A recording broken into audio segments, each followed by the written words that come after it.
হকের দাওয়াত সিদ্দিকিয়া দরবার শরীফের মুর্শিদ কিবলা তিনি ব্যতিক্রম। ঐতিহ্যবাহী হকের দাওয়াত সিদ্দিকিয়া দরবার শরীফে উপস্থিত আশিকিন, জাকিরিন, মুহিব্বিন, ভক্তবৃন্দ, মুমিন মুসলমান ভাইয়েরা, বাবারা, এই দরবার শরীফ এমন একজন মহান মুর্শিদ কর্তৃক পরিচালিত। আমার এই ক্ষুদ্র জ্ঞানে যতটুকু বুঝি যে আহলুস সুন্নাহ ওয়াল জামাআতের আকায়েদের প্রত্যেকটা পয়েন্ট মুর্শিদ কিবলার মাঝে বিদ্যমান রয়েছে, বর্তমান রয়েছে। আহলুস সুন্নাহ ওয়াল জামাআতের আকায়েদের বাইরে অন্য কোনো আকীদা এই হকের দাওয়াত সিদ্দিকিয়া দরবার শরীফের মুর্শিদ কিবলার ভিতরে নাই। সমস্ত আকীদাগুলি সুন্নি আকীদা। আসসালামু আলাইকুম ওয়া রাহমাতুল্লাহি ওয়া বারাকাতুহু।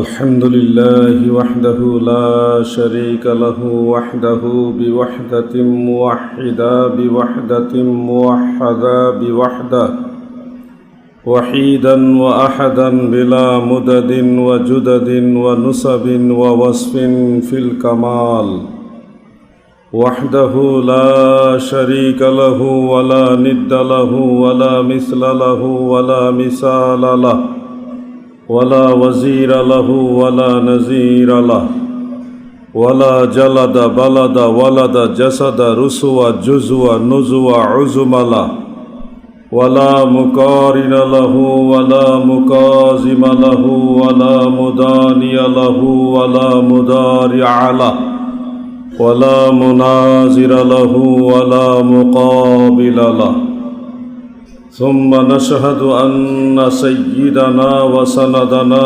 وحبيبنا وحبيب ربنا وطبيب قلوبنا ونورنا ومنورنا وشفيعنا وأولانا ومولانا محمدا عبده ورسوله صلى الله عليه وآله وسلم الذي صعد إلى سدرة المنتهى في ليلة المعراج ثم إلى العرش والكرسي واللوح والقلم ثم دنا فتدلى فكان قاب قوسين أو أدنى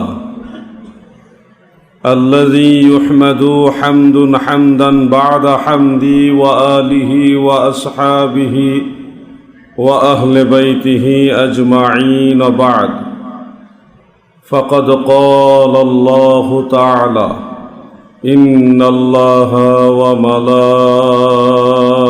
وملائكته يصلون على النبي يا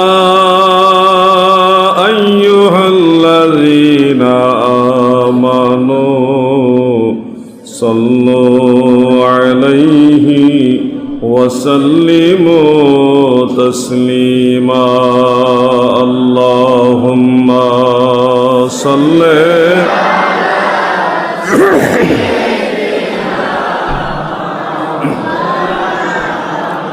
محمد وعلى آل سيدنا مولانا اللهم صل على سيدنا مولانا محمد وعلى آل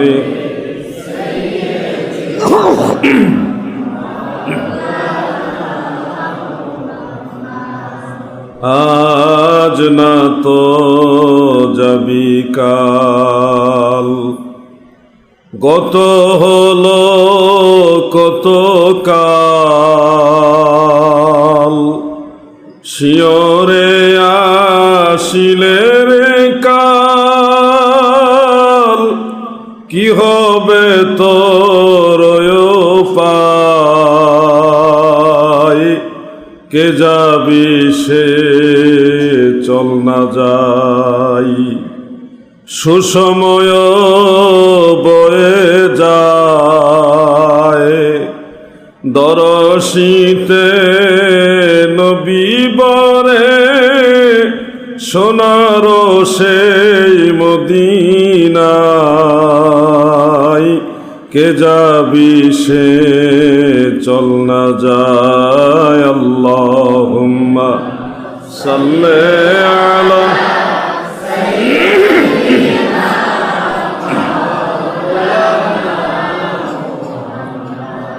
ওয়া আলা আলি সাইয়্যিদিনা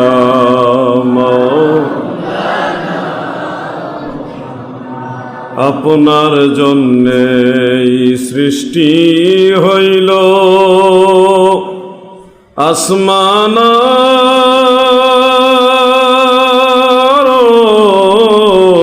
এ জমিন, সকল সৃষ্টির মূল আপনি, রহমাতুল লিল আলামিন। আল্লাহুম্মা সাল্লি মাওলানা মুহাম্মদ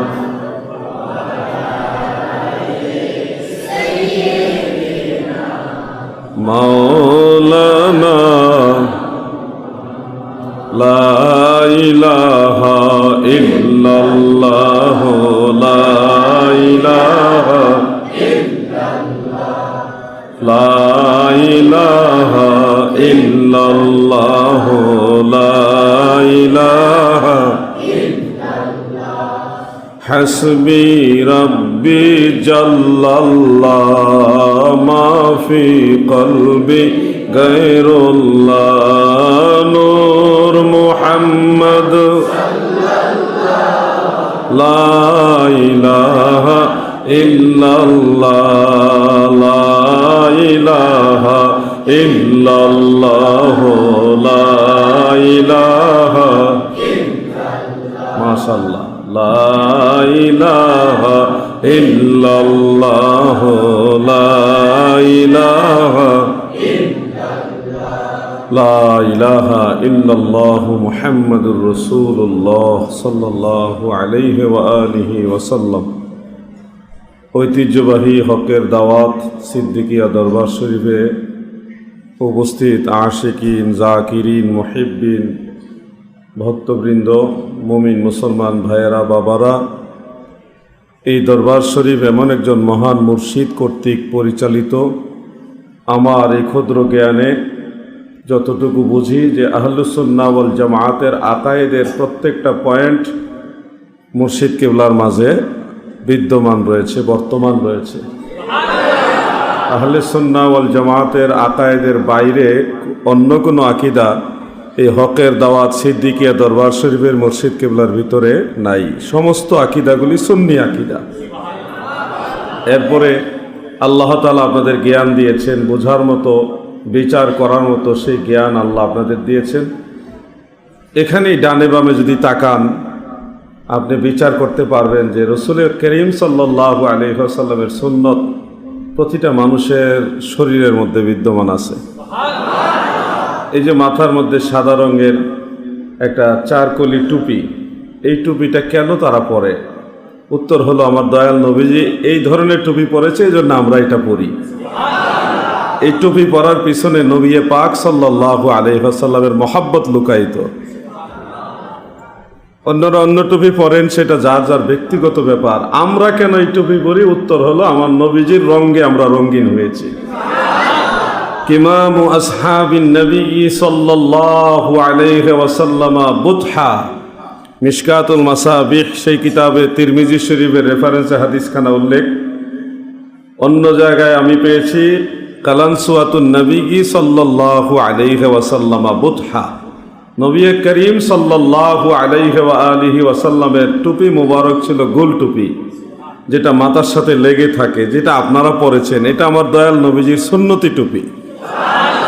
আমিও মাঝে মধ্যে সেটা পরি, তবে এই টুপিটাও ব্যবহার করি। এটার আর একটু দীর্ঘায়িত হলে, উপরের দিক উঁচা হলে এটা হয় বারনুস, ওটারও দলিল আছে। কিন্তু আপনারা যেটা করছেন এটাও সুন্নতি টুপি, নিঃসন্দেহে এটা সুন্নতি টুপি। তো দাড়ি রেখেছেন, দেখেন হকের দাওয়াত সিদ্দিকিয়া দরবার শরীফের প্রত্যেকটা মুরিদকে দাড়ি রাখার জন্য গুরুত্ব দেওয়া হয়। কারণ এই দাড়ি কেন রাখতে হবে? আল্লাহ রসুলের সুন্নত, দয়াল নবীজির সুন্নত। তো নবী করিম রউফুর রাহিম রাহমাতুল্লিল আলামিন সাল্লাল্লাহু আলাইহি ওয়াসাল্লামের সুন্নতের গুরুত্ব যেই দরবারে আছে, যেই পীর সাহেবের কাছে আছে, তিনিই তো হকের পীর হবেন, সঠিক পীর হবেন। যেই দরবারে গেলে বলবে যে পীরের কাছে মুরিদ হইছি, তাইলে আবার নামাজ পড়বো কেন? নামাজ পড়লে কি পীরের মুরিদ হইতাম? এই ধরনের কথা যারা বলবে তারা কি হক না হক? না হক। যেই দরবারে গিয়ে শুনবেন যে দাড়ি রাখার দরকার কি, দাড়ির এটা জরুরি না, এটা অনেক দেখা যায়, অনেক জায়গায় এরকমও দেখা যায় যে দাড়ি রাখে না, আবার এটাকে তারা না রাখাটাকে বৈধ করার জন্য বিভিন্ন যুক্তি উপস্থাপন করে। এটা নিঃসন্দেহে গুমরাহি। এই হকের দাওয়াত, হক মানেই হলো আহলে সুন্নাহ ওয়াল জামাত। নবী পাকের দলের দাওয়াত দেওয়া হচ্ছে এখান থেকে দাড়ি রাখার জন্য, টুপি পরার জন্য, নামাজ পড়ার জন্য, নবীজির সুন্নত শিক্ষা দেওয়ার জন্য। এমনকি আপনি জুতা ব্যবহার করবেন, সেই জুতাটাও যেন সুন্নতি জুতা হয়, সেটা আপনাকে শিক্ষা দেওয়া হয় এই দরবার থেকে। আমি একটা সোশ্যাল মিডিয়াতে জুতার একটা ছবি পোস্ট করেছিলাম, তো এইটা নিয়ে অনেক ধরনের কথা। মানুষ জানেই না সুন্নতি জুতা যে আছে, এক ধরনের জুতা যে দয়াল নবীজির সুন্নত, যেটা দয়াল নবী রাসূল আকরাম সাল্লাল্লাহু আলাইহি ওয়াসাল্লাম ব্যবহার করতেন, এই ধরনের জুতার কথা মানুষ জানেই না। এরকম অসংখ্য মানুষ আছে। তখন তারা ভাবছে আমি মনে হয় জুতার ব্যবসা খুলছি, এই জন্যে ফেসবুকে জুতার ছবি পোস্ট করছি। তা আসলে তো আমি কোনো জুতার ব্যবসা করি না। আমি মানুষকে শিক্ষা দিতে চাচ্ছি যে হকের দাওয়াত সিদ্দিকিয়া দরবার শরীফের যেমনিভাবে সুন্নতের আমল হয়, এই সুন্নতটা, এই সুন্নত তার এই দরবারের সুন্নত না, এটা মদিনাওয়ালার সুন্নত। এই দরবার শিক্ষা দিতেছে আল্লাহর নবীর শিক্ষা। তো সেই সুন্নতটা আপনারাও আমল করেন, এটা শিক্ষা দেওয়ার উদ্দেশ্যে আমি মানুষকে এটা জানান দিয়েছিলাম।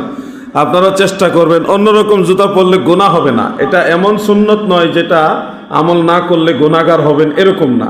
অনেক সুন্নত আছে আমল করলে সওয়াব হয়, বাই চান্স কোনো কারণে আমল না করলে গুনাহগার হবেন না। যেমন নাকে পানি দেওয়া, ওযু করার সময় নাকে পানি দেওয়া সুন্নত। কুলি করা কি সুন্নত না? এখন এই কুলি করা এবং নাকে পানি দেওয়ার ক্ষেত্রে আরেকটা সুন্নত আছে, 3 বার করে দেওয়া। কয়বার করে দেওয়া? 3 বার করে দেওয়া। বেখেয়াল বশত যদি আপনি 3 বারের জায়গায় 4 বার কুলি করে ফেলেন, অথবা 3 বারের জায়গায় 4 বার অথবা 2 বার নাকে পানি দিয়েছেন, বেখেয়াল একবার বেশি হয়েছে বা একবার বাদ পড়েছে, এক্ষেত্রে আপনার ওযুর কোনো ক্ষতি হবে না। এটা এমন একটা সুন্নত যেটা মিসিং হয়ে গেলে আপনার মৌলিক কোনো ক্ষতি হবে না এবং গুনাহগারও হবেন না। তবে স্মরণ রেখে ওই সুন্নতটা 3 বার করে যেন হয়, এটা খেয়াল করে আপনার আদায় করতে হবে। প্রিয় ভাই বন্ধুরা, আমি আপনাদেরকে এটাই বোঝাতে চাচ্ছি, পীর মাশায়েখ এই জগতে অভাব নাই। অসংখ্য পীর মাশায়েখ আছে, সবাই যার যার জায়গা থেকে চেষ্টা করতেছেন। কারো খেদমত, কারো মেহনত, কারো পরিশ্রম, কারো দাওয়াতকে আমরা ছোট করে দেখছি না, সবাইকে সম্মানের নজরে দেখছি। কিন্তু হকের দাওয়াত সিদ্দিকিয়া দরবার শরীফের মুর্শিদ কিবলা তিনি ব্যতিক্রম। কারণ উনি আগাগোড়া মানুষকে যা শিক্ষা দেন সম্পূর্ণটাই আল্লাহর হাবিবের সুন্নত শিক্ষা দেওয়ার চেষ্টা করেন। এতটা অনেক দরবারে হয় না, অনেক দরবারে হয়, অনেক দরবারে এতটা হয় না। এই জন্যে এই দরবারের গুরুত্ব আপনাদের দিতে হবে। পীরের কাছে মুরিদ হওয়ার উদ্দেশ্য এই না যে ওই দরবারের সাইনবোর্ড লাগাই আপনি ঘুরলেন, কিংবা ওই দরবারে কোনো রাজনৈতিক দল থাকলে সেই দলের পক্ষে শোডাউন দিলেন। পীরের দরবারে মুরিদ হওয়ার মূল মাকসাদ হলো আপনি আল্লাহ রসুলের দিদার লাভ করবেন, আখেরাতের পথ সহজ করবেন, দুনিয়ার জঞ্জাল থেকে বের হয়ে আসবেন। দুনিয়ার জঞ্জাল মানে পাপাচার, দুনিয়ার ফিতনা থেকে বের হয়ে আখেরাতের রাস্তাটা সহজ করবেন, আল্লাহ এবং আল্লাহ রসুলের দিদার লাভ করবেন, আল্লাহর মারেফত লাভ করবেন। দয়াল নবীজির দিদার মোবারক যদি আপনার নসিব হয়, তখন আপনার পীরের কাছে মুরিদ হওয়ার মূল মাকসাদ পূর্ণ হবে। দুনিয়া হাসিলের জন্য মুরিদ করানো, দুনিয়া হাসিলের জন্য মুরিদ হওয়া, দুইটাই ফিতনা। দুনিয়া হাসিলের জন্য মুরিদ করানো এবং দুনিয়া হাসিলের জন্য মুরিদ হওয়া, দুটাই ফিতনা। এই দুইটা দিয়ে কোনোটা দিয়ে আখেরাতে আপনি নাজাত পেতে পারবেন না। যদি ঠকিতে না চাও হাটে এসে, হাট মানে দুনিয়া, দুনিয়াটাকে রূপ করতে হাট বোঝানো হয়েছে। দুনিয়াটা বাজার, আখেরাতের বাজার করার জায়গা এটা।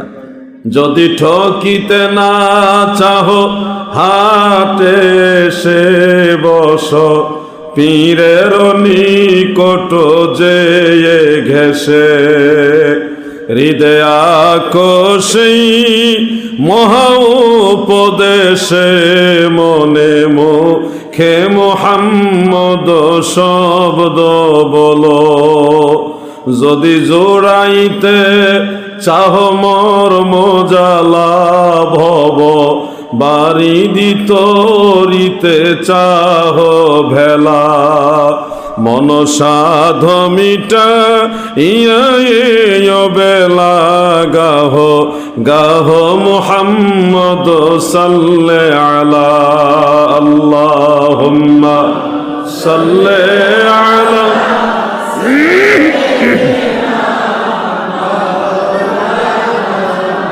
মুহাম্মদ ওয়া আলা আলি।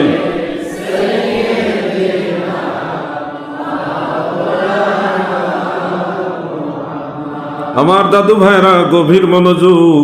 পবিত্র জুমার দিনে আপনারা যারা আল্লাহর ওলির দরবারে এসেছেন, আল্লাহর ওলি মানে কাপড় চোপড় কম পয়রা রাস্তায় পাগলের মতো ঘুরলেই আল্লাহর ওলি না। সত্যিকারের আল্লাহর ওলি হলো তারা যারা নবীর বিধান এই জমিনে বাস্তবায়ন করে। ওলি আল্লাহ চিনায় আমাদের জন্য অনেক সময় ভুল হয়ে যায়। অনেক সময় ভুল করি, ভাবি যে অনেক উঁচা মাজার যার সেই মনে হয় আল্লাহর ওলি। না, মাজার হবে কিন্তু মাজারের মধ্যে বেশ কম দেখতে হবে ওনার খেদমত কি, উনি দিন ইসলাম প্রচারের জন্য কি করে গেছেন, আল্লাহর হাবিবের শরীয়ত নবীজির বিধানটা জমিনে প্রতিষ্ঠা রাখার জন্য কতটুকু কি করে গেছেন। এটা হলো মূল খেদমত। এমন অনেক লোককে আমরা পীর বানায় দিছি বাংলাদেশে, অনেক লোককে পীর বানাইছি যে নামাজ ঠিক মতো পড়ে না, সেও পীর। নামের আগে পীর লাগায় আমরা প্রচার করতেছি। তো আপনারা আপনাদের জ্ঞানে কি বলে, যে লোকটা ঠিক মতো নামাজ পড়ে না সে কি কামেল পীর হইতে পারে? আপনারা যাকে তাকে পীর বানাবেন না, এটারও একটা আপনাদের দায়ভার আছে। এমনি এমনি কিন্তু হাসরের ময়দানে আপনাদের ছেড়ে দেওয়া হবে না। সত্যিকারের পীর যারা, তারা আপনাদের কাছে আছে, তাদেরকে আপনারা মূল্যায়ন করেন, সহযোগিতা করেন, তাহলে লাভ হবে কি, তারা আল্লাহ রসুলের বিধানটা এই সমাজে প্রতিষ্ঠিত করবেন। তা আপনারা কি চান না দয়াল নবীজির বিধান, ইসলামের বিধান কিয়ামত পর্যন্ত থাকুক? এটা চান কিনা ভাই? তাহলে সঠিক পীর মাশায়েখ যারা, তাদেরকে সহযোগিতা করতে হবে। অনেক পীরের এমন থাকতে পারে যাদেরকে আপনি টাকা পয়সা দিয়ে সহযোগিতা করেন, আপনার টাকা পয়সা নিয়ে এসে বিদেশ ভ্রমণে যাবে, বিভিন্ন রাষ্ট্র সফর করবে, বিভিন্ন আরামায়েশ করবে, সে বিনোদনে যাবে। কিন্তু অনেক পীর মাশায়েখ আছে আপনার থেকে 10টা টাকা পাইলে এটা মসজিদে লাগাবে, না হয় মাদ্রাসায় লাগাবে, নাহলে মাদ্রাসার ছাত্রদের খাবারের আঞ্জাম দিবে। আপনার এই টাকাটা ইসলামের কাজে লাগবে। দুইটাই কিন্তু আপনি দিলেন, ওইখানেও দিলেন, এখানেও দিলেন। ওইখানে দিলে গেল পেট মাজারে, আর এখানে দিলে মদিনাওয়ালার শরীয়ত প্রতিষ্ঠার জন্য, দিন ইসলাম কায়েমের জন্য কাজে লাগছে। কত বেশ কম। এই দরবারে এই মসজিদটা কয়েক বছর আগেও ছিল না। কত দ্রুত হুজুর কেবলার উদ্দেশ্য হলো এখানে একটা মসজিদ হোক। তাকায় থাকলে মসজিদের মধ্যে তাকায় থাকতে মনে চায়, এত সুন্দর, নামাজ পড়তে মনে চায়, এবাদতের একটা শান্তির জায়গা মনে হয়। এটাই তো ওলিয়া উলিয়া পীর মাশায়েখের মূল কাজ। এটা ওনারা মানুষকে ধর্ম শিক্ষা দিবে, ধর্মের দিকে নিয়ে আসবে। দেখেন ওই যে একজন মুরব্বী বসা, দাড়িগুলো কত সুন্দর লাগে, সাদা দাড়ি, পিছনে আরেকজন আছে, ওইদিকেও অনেক আছেন। এই যে দাড়িগুলো দেখলেই তো আমাদের মায়া লেগে যায়। এটাই তো নবী পাক সাল্লাল্লাহু আলাইহি ওয়াসাল্লামের মূল শিক্ষা। আমি যদি ওনাকে জিজ্ঞাসা করি, দাদু আপনি কেন দাড়ি রাখলেন, উনি উত্তর দিবে, আমার দয়াল নবীজি এভাবে রেখেছেন, আমি ওই জন্য দাড়ি রাখলাম। তাহলে উনি লেবাস নিয়েছে রাসূলুল্লাহ, আল্লাহর হাবিবের সুরতে, যে সুরত ধারণ করে সে নিশ্চিত আখিরাতে মদিনাওয়ালার সাথে জান্নাতে যাবে। একটু চেষ্টা করলে আল্লাহর হাবিবের দিদার মোবারক নসিব হয়ে যাবে। নবীজির সাথে যদি একবার দিদার হয়ে যায়, আপনার আর কোনো চিন্তা। عن جابر بن عبد الله رضي الله تعالى عنه قال سمعت رسول الله صلى الله عليه وسلم يقول لا تمس النار مسلما رآني أو رأى من رآني رواه الترمذي قال أبو عيسى هذا حديث حسن হযরত জাবের ইবনু আব্দুল্লাহ রাদিয়াল্লাহু আনহু থেকে বর্ণিত, তিনি বলেন আল্লাহর নবীকে বলতে শুনেছি গো, আমার দয়াল নবীজি বলেছেন ওই মুসলমানকে জাহান্নামের আগুন স্পর্শ করবে না যেই মুসলমান আমি রাসূলুল্লাহকে একবার হইলেও দেখছে। কতই না সৌভাগ্যবান সেই ব্যক্তি যার সাথে মদিনাওয়ালার দিদার হয়েছে।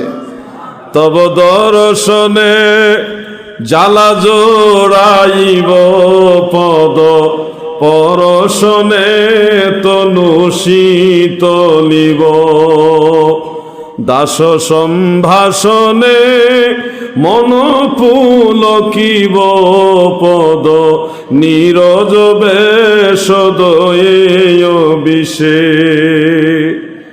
মানে ওগো দয়াল নবী, আপনার দিদারে তব দর্শনে জ্বালা জুড়াইব, আমার মনের জ্বালা আপনাকে দেখার, এই জ্বালা আমি আপনাকে দেখে এটা জুড়াবো, ঠান্ডা করব, মনের জ্বালাকে আমি শীতল করব। পদ পরশনে তনু শীতলিব, দয়াল নবীজির কদম মোবারকে চুম্বন করে আমার এই শরীরকে আমি শীতল করিব। সুবহানাল্লাহ। দাস সম্ভাষণে মন পুলকিব পদ, দাস মানে গোলাম। ওগো দয়াল নবীজি, আপনি যখন আমাকে সম্ভাষণ করবেন, সম্বোধন করবেন, হে আমার গোলাম, আপনার জবান মুবারক থেকে আমাকে গোলাম বলে, দাস বলে যখন সম্ভাষণ করবেন, এটা শুনে আমার মনের ভিতর আনন্দ নিব। সুবহানাল্লাহ। দাস সম্ভাষণে মন পুলকিব পদনি রজবে সদয়ে বিশে। আল্লাহর হাবিব দয়াল নবী গো, আপনার কদম মুবারকের ছোঁয়া এটা আমার জন্য রোগের ঔষধ। এই শরীর মন দেল সব কিছু সুস্থ করার পরিপূর্ণ ঔষধ রয়েছে আপনার কদম মুবারকের ছোঁয়া। এই দয়াল নবীজির সাথে আমাদের সুসম্পর্ক বাড়ানোর জন্য কামেল মুকাম্মেল মুর্শিদের সোহবত বাড়াইতে হবে। দুনিয়া দুনিয়া করে তো আমাদের সময় চলে যাচ্ছে। আমরা কতই পরিচিত, আমাদের সর্বোচ্চ চিনবে 3 পুরুষ, বড় জোরে 4 পুরুষ। আমি আমার বাবাজানকে চিনি, আপনাদের নিয়ে চিন্তা করেন, আপনার দাদা পর্যন্ত নাম জানেন। দাদার বাবার নাম কি? আপনার নিজের দাদার বাবার নাম কি আপনারা অনেকে জানেন না। দেখেন, আপনার পূর্বপুরুষ যার বংশধর আপনি, তাকেই আপনি চিনেন না, 2 পুরুষ আগেই চিনেন না।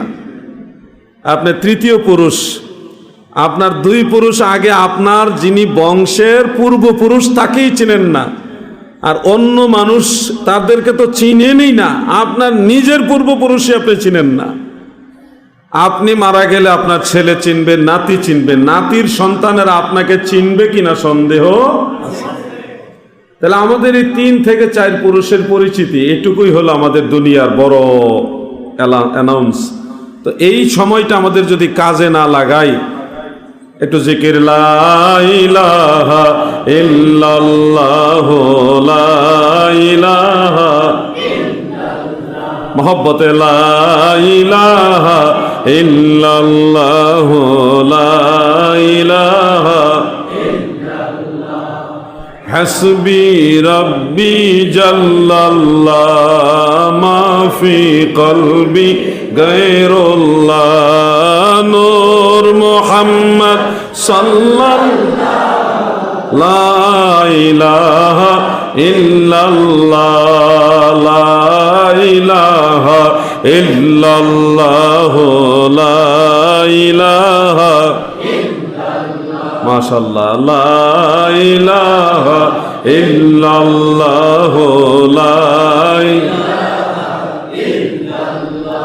আমার দাদু ভাইয়েরা, মসজিদ ধীরে ধীরে উপরে উঠবে ইনশাআল্লাহ।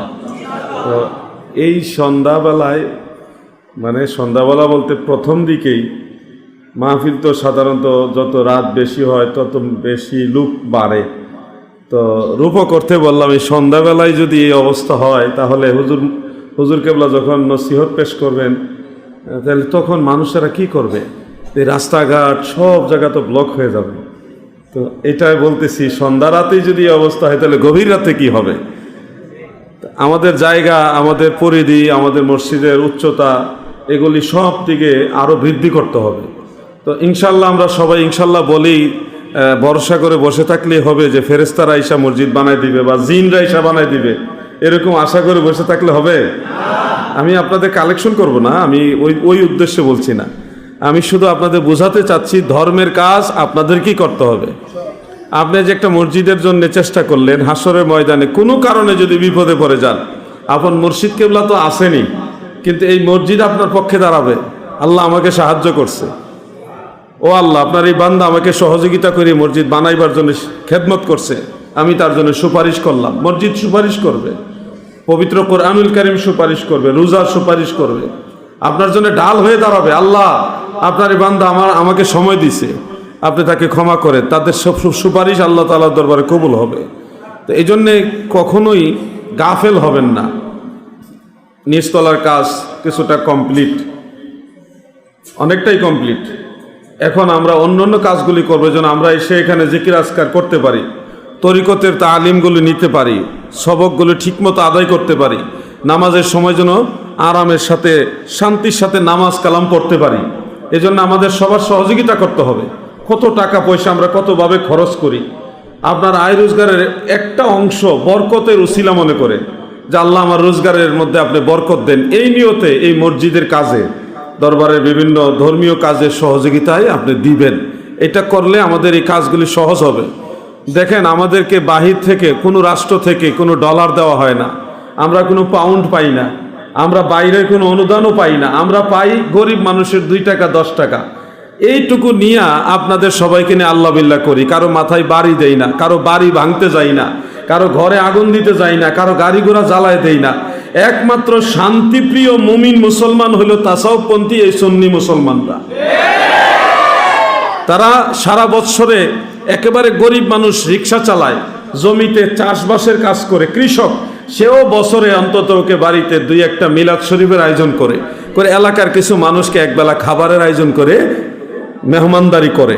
এই যে এই কাজটা সুন্নি মুসলমানরা করে, যেই মানুষকে খাওয়ায়, এই মানুষ কখনো মানুষের মাথায় বাড়ি দিতে পারে না। এই শিক্ষাটা আমাদেরকে আল্লাহর ওলিরা দিয়ে গেছেন। কিছুই না পারলে ঘরে খাবার দেওয়ার মতো কিছু নাই, 2 প্যাকেট বিস্কুট আইনা মানুষকে খাওয়ায়, কিছু খেজুর কিনাই না মানুষকে খাওয়ায়। এই যে একটা মেহমানদারি, এটার সাথে দেখেন যেই মানুষটা আপনার প্রতিবেশী, আপনি মারা গেলে সে সবার আগে আপনার লাশের কাছে আসবে, তার সাথে আপনার সুসম্পর্ক রাখতেছে সুন্নি মুসলমানদের বিভিন্ন শবে বরাতের আমল, হালুয়া রুটি। কতই না নিন্দা করেন আপনারা হালুয়া রুটিকে, অথচ আল্লাহর নবী নিজে হালুয়া পছন্দ করতেন। এটা নবীজির পছন্দের খাবার, আপনারা জানেন কিনা? হালুয়া যে সুন্নতি খাবার জানা আছে তো আপনাদের? সহিহ বুখারীর মধ্যে এটা উল্লেখ আছে, হালুয়া নবীজির পছন্দের খাবার, আর এটাকে ওনারা নিন্দা করে, হ্যাঁ, বিদআত বলে। রুটি তো আরব দেশের ঐতিহ্যবাহী খাবার। এখনো 1 প্যাকেট রুটি মাত্র 1 রিয়াল। 1 প্যাকেট রুটি, প্যাকেট মানে বড় বড় রুটি। সৌদি আরবের সরকারের আইন যে একটা প্যাকেটে সম্ভবত 12টা না 14টা রুটি থাকে। এই 12টা 14টা রুটি ভালো করে যারা খাইতে পারে তারাও মাশাল্লাহ 5-6 জন খাইতে পারবে, এত বড় বড় রুটি। এতগুলো রুটি একসাথে 1 প্যাকেটে থাকে মাত্র 1 রিয়াল দাম। সৌদি আরব দেশের সবচেয়ে দামি খাবার, সবচেয়ে জনপ্রিয় খাবার হলো রুটি। সস্তা খাবার এবং জনপ্রিয় খাবার হলো রুটি, যেটা আমার দয়াল নবীজির পছন্দের খাবার। হালুয়া নবীজির পছন্দের খাবার। শবে বরাতের সময় দয়াল নবীজির সে পছন্দের খাবারটা আমরা আনুষ্ঠানিকভাবে সবাই খাই, অপরকে খাওয়াই। এটা দেখে আপনার কষ্ট, অন্তর জ্বলে পুড়ে সারখার হয়ে যাচ্ছে। বেদাতের ফতোয়া দিয়া পাগল বানাই ফেলতেছেন মানুষকে। বেদাত, ও ভাই, আপনি যে হালুয়া রুটি বেদাত বানাচ্ছেন, এটা তো নবীর পছন্দের খাবার। আর আপনি যে নিজে চামড়ার টাকা, ফেতরার টাকা তুলে তুলে খাচ্ছেন, এটা তো কোনো সুন্নতি খাবার না। আমরা কঠিন করে বলতে চাই না, কারণ আপনাদেরও কিছু না কিছু খেদমত আছে। সবাই মিলেমিশে ইসলামের এই বাগানে খেদমত করব, কিন্তু আক্রমণাত্মক হবেন না, এটা ইসলামের মূল শিক্ষা নয়। আল্লাহর ওলিদের আদর্শের দিকে তাকাবেন। দেখেন, আমরা সেই আল্লাহর ওলিদের উত্তরসূরি যারা এই ভারতবর্ষে কেউ কুমিরের উপরে সাওয়ার হয়ে দেশে আসছে, কেউ বড় মাছের পিঠের উপরে সাওয়ার হয়ে দেশে আসছে, কেউ বাঘের উপরে সাওয়ার হয়ে দেশে আসছে, কেউ পাথর পানির উপর ভাসাইয়া এই দেশে আসছে, কেউ নদী পার হয়েছে জায়নামাজ দিয়া। আমরা সেই আল্লাহর ওলিদের প্রতিনিধিত্ব করতেছি, আমরা এমনি এমনি আসিনি। আমি যে কথাগুলি এক কথা বলে ফেললাম, যারা তরিকতের চর্চা করেন তারা বুঝে ফেলেছেন কাদের কথা আমি বলছি। চট্টগ্রামে হজরতে শাহ মুহসেন আউলিয়া রহমাতুল্লাহ আলাই একজন আল্লাহর ওলি আছে, ওনার মাজারের পাশে একটা বড় পাথর আছে। আমি জিজ্ঞাসা করলাম, এই পাথর কিসের? এটাকে এরকম খুব সুরক্ষিতভাবে ভালো মোটা মোটা রড দিয়ে সুরক্ষিত করা হলো, কারণ কি?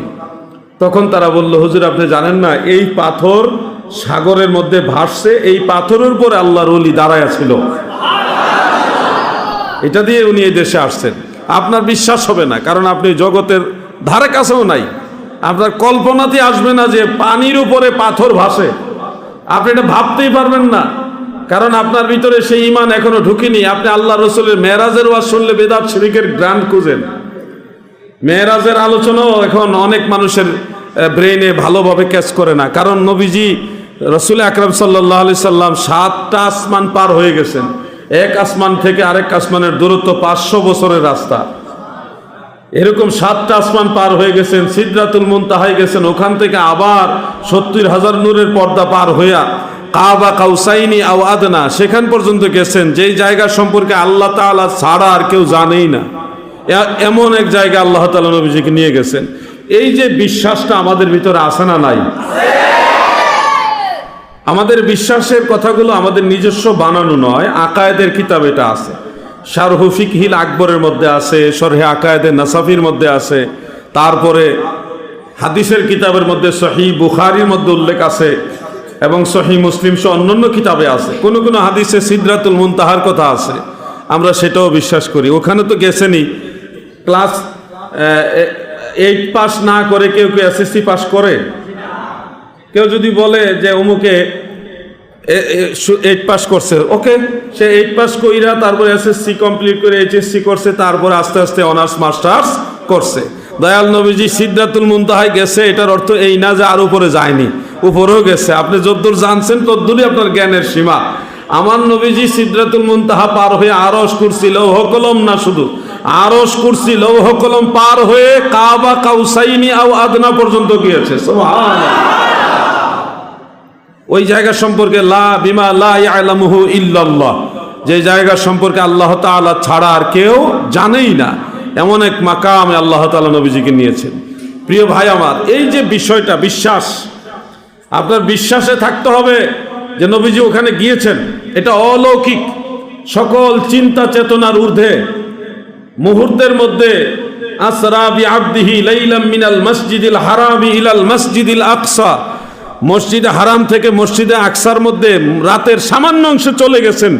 ওখানে সমস্ত নবীদের ইমাম হয়ে নবীজি নামাজ পড়াইছেন। ওখান থেকে বুরাকে সাওয়ার হয়ে 7 আসমান পার হয়ে কাবা কাউসাইনি আও আদনা ওখানে গিয়েছেন। এই যে একটা বিশ্বাস, এটা আবু বকর সিদ্দিক রাদিয়াল্লাহু আনহু নিঃশর্তে বিশ্বাস করেছেন। আর আবু জাহেলের দলেরা কন্ডিশন দিয়েছেন, কিভাবে সম্ভব? এই কিভাবে সম্ভব, এটা হলো তাদের বিশ্বাস যারা ঈমান আনে নাই। আমরা সেই লোকদের অনুসারী যারা নিঃশর্তে নবীজির মেরাজ বিশ্বাস করেছে, কোনো কন্ডিশনের উপরে নবীকে বিশ্বাস করেনি, শর্তহীন আমার নবীকে মেনেছে। মুর্শিদ কেবলা আসতেছে।